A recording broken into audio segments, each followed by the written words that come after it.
Assalamualaikum warahmatullahi wabarakatuh.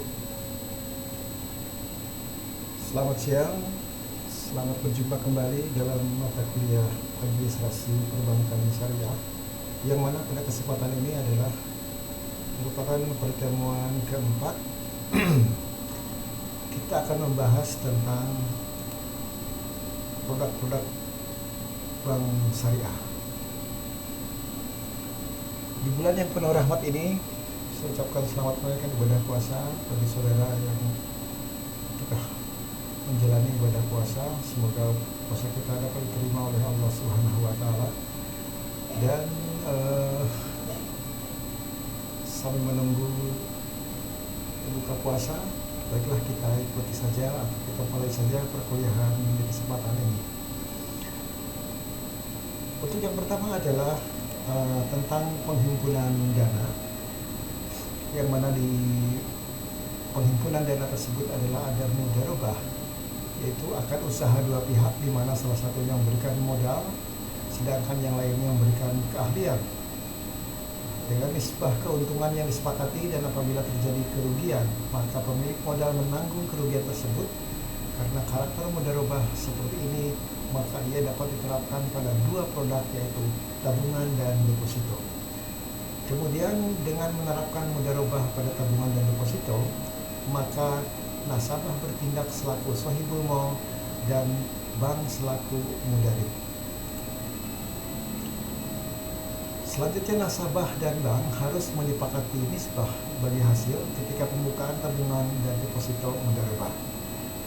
Selanjutnya adalah simpanan dalam tabungan dan deposito mudharabah hanya dapat ditarik setelah jangka waktu tertentu untuk memastikan dana tersebut digunakan dalam usaha bank.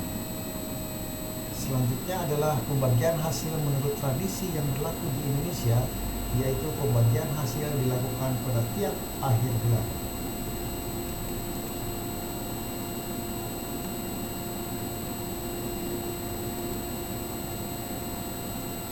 Berikutnya adalah ada yang namanya mudharabah muqayyadah.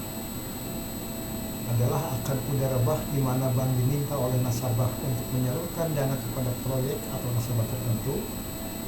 Untuk tugas ini, bank dapat memperoleh fee atau porsi keuntungan. Keuntungan yang diperoleh dari penyaluran dana ini dibagi antara nasabah sebagai shahibul mal dan pelaksana proyek sebagai mudarib. Dalam dunia perbankan kenal dengan nama channeling function, bukan executing.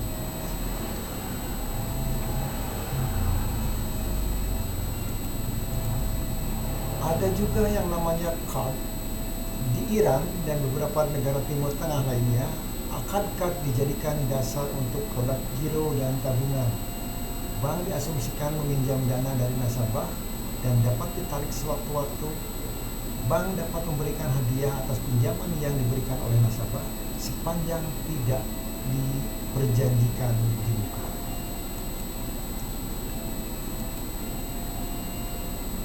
Kemudian setelah penghimpunan dana, kemudian juga ada penyaluran dana. Dalam menyalurkan dananya, bank syariah menggunakan berbagai produk yang dibagi menjadi 3 kategori besar. Yang pertama adalah jual beli, yang kedua adalah bagi hasil atau bagi untung, dan yang ketiga adalah sewa.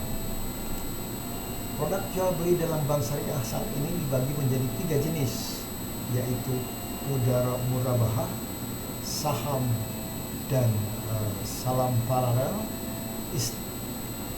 istisna, dan istisna paralel. Murabahah adalah pembiayaan berdasarkan jual beli, di mana bank bertindak selaku penjual dan nasabah selaku pembeli. Harga beli diketahui bersama dan tingkat keuntungan untuk bank disepakati di muka. Dalam fikih klasik, murabahah dilakukan secara tunai. Dalam praktek perbankan, nasabah dapat membayar secara cicilan. Karena tidak membayar secara tunai, nasabah dapat diminta untuk memberikan jaminan.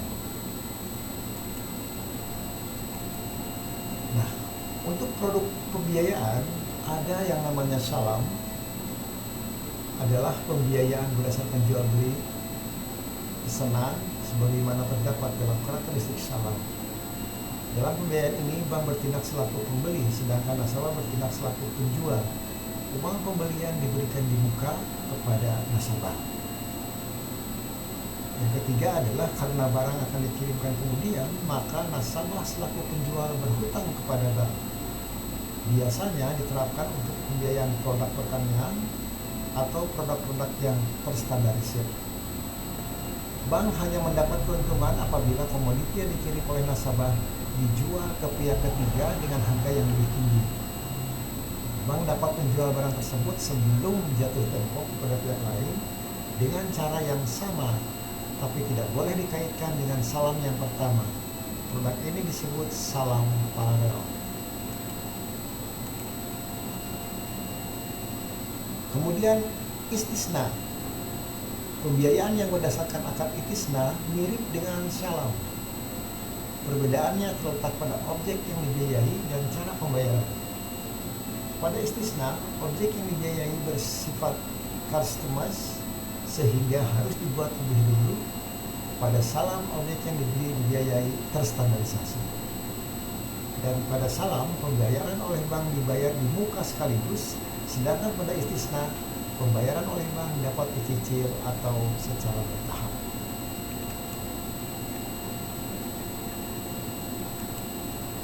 Baik saudara, sekarang kita lanjutkan dengan ijaroh. Pembiayaan yang berdasarkan akad ijaroh menempatkan bank selaku pemberi sewa dan nasabah selaku penyewa. Pada fikih klasik, bank harus memiliki barang sebelum menyewakan kepada nasabah. Pada beberapa kasus hal ini dilakukan oleh bank. Pada umumnya, bank tidak memiliki barang, tapi menyewa dari pihak lain dan kemudian menyewakannya lagi kepada nasabah dengan nilai sewa yang lebih tinggi. Hal ini dibolehkan selama tidak ada kaitan antara akad sewa pertama dengan akad sewa kedua.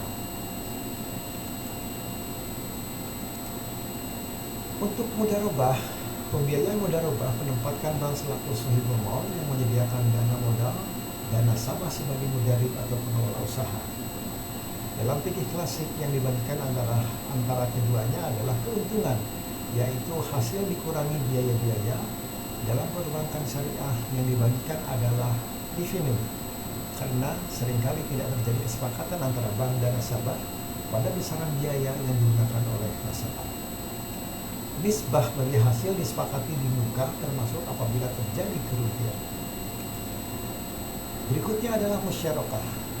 Dalam musyarakah, bank dan nasabah bertindak selaku syarik atau partner yang masing-masing memberikan dana untuk usaha. Ketentuan pembagian keuntungan hasil ini atau kerugian sesuai dengan kaidah ushul.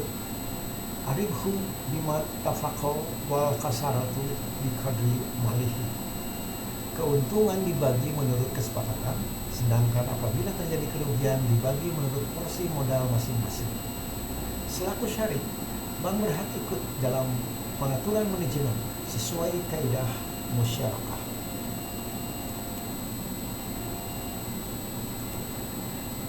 Kemudian yang terakhir saudara adalah ada yang namanya ran, adalah penyerahan jaminan untuk pinjaman yang diberikan.